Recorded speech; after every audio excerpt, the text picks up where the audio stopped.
तो छठा दिन और हमले लगातार जारी हैं। हालांकि कल एक अच्छी खबर जरूर यह आई कि बेलारूस में अमित बातचीत की शुरुआत हुई, लेकिन पहला जो दौर रहा वो बेनतीजा है, लेकिन बातचीत अभी जारी है। लेकिन उस बीच जेलेंस्की ने जो रुख दिखाया वो भी काफी आक्रामक था। यूक्रेन के राष्ट्रपति जेलेंस्की ने साफ कहा कि जितने भी रूस के सैनिक हैं वो उनकी जमीन को छोड़ दें और फौरन रशिया जो है सीज फायर का ऐलान करे। ये इस बात की तरफ इशारा कर रहा था कि जो बातचीत चल रही है वो इन दो चीजों पर भी टिकी हुई है और यही वजह है कि बातचीत का कोई हल अभी नहीं निकला है। लेकिन इस बीच हमले और रशिया ने तेज कर दिए हैं। कीव से कुछ ही दूरी पर 25 किलोमीटर के फासले पर रूस का एक बड़ा काफिला खड़ा हुआ है, बस किसी भी आदेश का इंतजार कर रहा है। और इस बीच ये जो बड़ी खबर हम आपको दिखा रहे हैं, खेरसन एयरपोर्ट खार्किव में बड़े धमाके देखे गए जिसकी आवाजें दूर तक सुनी गई। यूक्रेनी मीडिया के हवाले से यह खबर है और धमाके के बाद आग की लपटें दूर दूर से देखी गई हैं और पूरे इस धमाके की आवाज से पूरा शहर खेरसन गूंज उठा।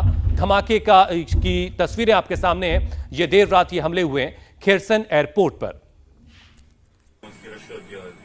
और एक और तस्वीर आपको हम दिखा रहे हैं, इस वक्त ड्रोन से जो हमला हुआ था। आप देख सकते हैं कि कुछ मिसाइल बैटरीज नजर आ रही हैं जिन पर हमला किया गया और ये दावा किया जा रहा है कि जो आप तस्वीर देख रहे हैं ये वो टर्किश ड्रोन हैं जो यूक्रेन को दिए गए थे, जिसके जरिए रशियंस कुछ जो यहाँ पर आप देखिए कि रॉकेट या रॉकेट लॉन्चर्स थे या मिसाइल लॉन्चर्स थे, मिसाइल बैटरीज थी जिनको तबाह किया गया है। देखिए ये दो आपको नजर आ रहे हैं,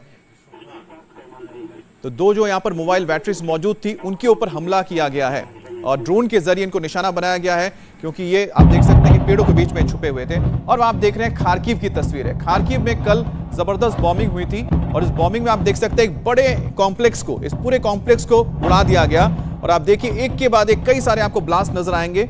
और ये एयर अटैक में बताया जा रहा है कि खास तरह के बॉम्ब का इस्तेमाल किया जिसमें एक साथ अलग अलग छोटे छोटे बॉम्ब्स एक जगह पे गिरते हैं और उस पूरे इलाके के दायरे को तबाह कर देते हैं। और बताया जा रहा है कि इंडस्ट्रियल इलाका था जहां पर ये निशाना बनाया गया इस बिल्डिंग को।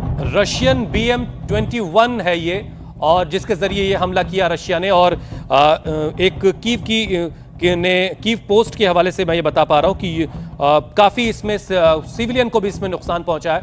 ये दावा किया जा रहा है कि यूक्रेन की मीडिया के मुताबिक ये दावा किया जा रहा है कि इसमें काफी नुकसान सिविलियंस को भी हुआ है, जो अभी हमने आपको हमले की तस्वीरें दिखाई हैं।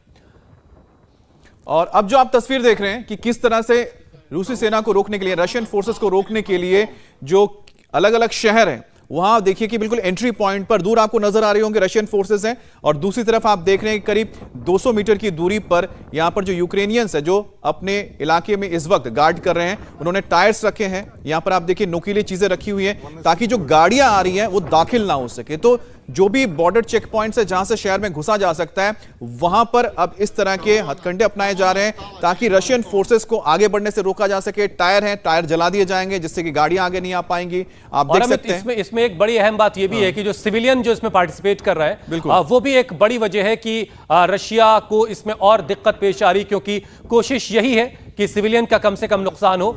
लेकिन पहले ही रूस ये इस बात का ऐलान कर चुका है कि उसका मकसद डीमिलिटराइज करना है और वो उस अपने लक्ष्य की तरफ बढ़ रहा है। यूक्रेन पर कब्जा करने के लिए रूस की सेना लगातार मिसाइल और रॉकेट से हमला कर रही है। उधर कल यूक्रेन मामले पर संयुक्त राष्ट्र सुरक्षा परिषद ने एक बार फिर से आपात बैठक की थी। UNHRC काउंसिल ने यूक्रेन मसले पर तत्काल मीटिंग बुलाने का प्रस्ताव दिया था। इस मीटिंग के पक्ष में 29 वोट पड़े, खिलाफ 5 वोट पड़े और 13 देशों ने इससे एब्सटेन किया, इससे तटस्थ रहे। इसमें भारत ने भी एब्सटेन किया था, एब्सटेन रहने का फैसला किया था, वोटिंग में हिस्सा नहीं लिया। संयुक्त राष्ट्र महासभा के एक आपात और विशेष सत्र में यूक्रेन के दूत ने कहा कि रूसी हमले में अब तक 16 बच्चों समेत 352 नागरिकों की मौत हुई है और यह संख्या लगातार बढ़ रही है। यूक्रेन का कहना था कि रूसी सेना रहायशी इलाकों को अब निशाना बना रही है, लेकिन जब मीटिंग के तो ये तमाम जानकारी अब तक 352 सिविलियंस की जानी गई हैं, कई बच्चे इसमें शामिल हैं। ये जानकारी यूक्रेन के दूत की तरफ से यूएन को दी गई है।